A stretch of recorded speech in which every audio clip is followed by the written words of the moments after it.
Lewis and Clark State Historic Site is celebrating 20 years.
Hi everybody, my name is Brad Wynn. I am the site superintendent here at the Lewis and Clark State Historic Site. But my journey began in 1998 working for the Illinois Historic Preservation Agency at New Salem. Jump ahead a few years into the spring of 2001, there was a lot of talk about this new historic site and this new interpretive center that was being built down in Hartford, Illinois, the Lewis and Clark State Historic Site. I was lucky enough to be selected as the new superintendent for the historic site, and of all things, May of 2001. My first office was located in the contractor's trailer. The building itself was just basically a concrete foundation and a few steel girders when I came on board. But the idea had been something that we had been talking about within the agency for quite some time. There had always been a historic park here in Hartford, Illinois, but it was nothing more than just simply a monument commemorating the Lewis and Clark expedition's departure from Camp River du Bois. There had been an organization, the Lewis and Clark Society of America, that had been around for as well as about those 50 years, wanting to tell and celebrate the story of Illinois' role in the Lewis and Clark expedition. So those early society members put together an initiative to buy the ground where the visitor center currently sits. Many of those people put down a second mortgage on their homes to get that early loan for the historic site ground. And they pitched the idea to the National Park System for the creation of the Lewis and Clark Interpretive Center as a part of the National Lewis and Clark Historic Trail. We were lucky enough to find a U.S. Congressman in Jerry Costello who put together the money, both federal and then partnered with state money, to eventually designate the construction of an $8 million facility.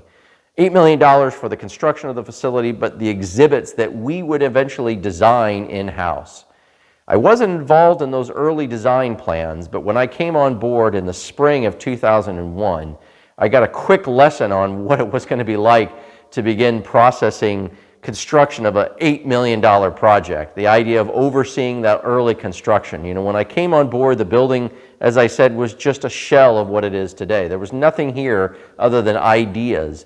But that's kind of the thing that really grew about this site, the idea of what we could become, the idea of what our story would eventually become, this grand story of the trail and of Illinois' role in the Lewis and Clark story and the success of that expedition that owes a lot of that to Illinois' part to the story. I quickly had to catch up on my lessons on Lewis and Clark. I'm a child of the 80s, which means my early recollections of Lewis and Clark was from a series called Schoolhouse Rocks, which talked about elbow room and two guys in a canoe with an American Indian woman pointing the way out west. I learned pretty quickly that this expedition involved a lot more than that. And so our exhibits really were designed to tell that story, the preparations that went forward to designing and eventually leading to the success of this whole story. I oversaw the construction of the building, moving then over to the maintenance building as my second office, and then eventually moving into a blank structure because the exhibits were one of the last things to be installed. The keelboat was brought in, but the building itself wasn't even completed when the keelboat was brought in.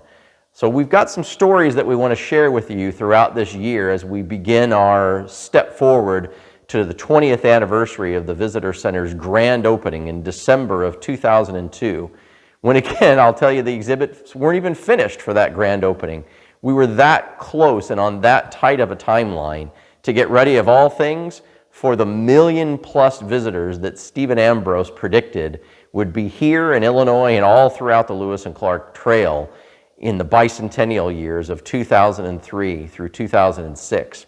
So I invite you this year to kind of go with us as we go through this recollection of our 20th year anniversary, and we tell those stories of our preparations, of the construction of the Interpretive Center, of the early efforts by the Lewis and Clark Society to see this mission come to reality. And we spend time talking to those volunteers, those society members, and those staff members that have made our visitor center, I think, something pretty special in our region.